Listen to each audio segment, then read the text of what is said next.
السلام علیکم دوستو، آج ہم بات کریں گے قدرت اللہ شہاب کے حوالے سے۔ عظیم ناول نگار، ولادت 1917، وفات ہوئی 1986 میں۔ قدرت اللہ شہاب گلگت میں پیدا ہوئی۔ والد کا نام عبداللہ تھا اور وہ مہاراجہ کشمیر کی ملازمت میں تھے۔ ملازمت کے سلسلے میں مختلف مقامات پر رہائش کی وجہ سے قدرت اللہ شہاب کی ابتدائی تعلیم اور زندگی مختلف مقامات پر گزری۔ میٹرک کا امتحان پاس کرنے کے بعد جموں کے پرنس آف ویلز کالج سے BSc کا امتحان پاس کیا، پھر گورنمنٹ کالج لاہور میں MA انگریزی میں داخلہ لیا۔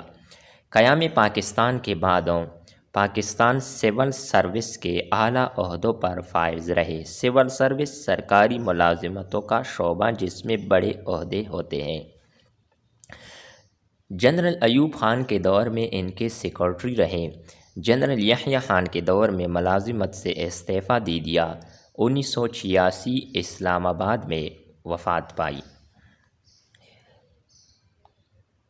قدرت اللہ شہاب کو شروع ہی سے علم و ادب سے دلچسپی تھی۔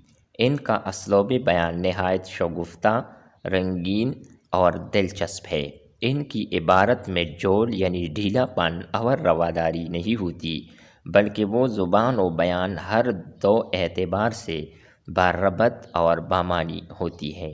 ان کی زبان سادہ، سلیس اور شائستہ یعنی خوبصورت ہے۔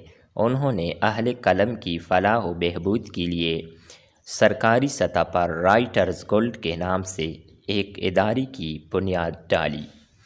قدرت اللہ شہاب کی نمایاں تصانیف میں یا خدا، نفسانے، ماجی، سرخ فیتہ، شہاب نامہ انتہائی ہی مشہور ہے۔ دوستو، امید کرتے ہیں کہ آپ کو یہ ویڈیو پسند آئی ہوگی۔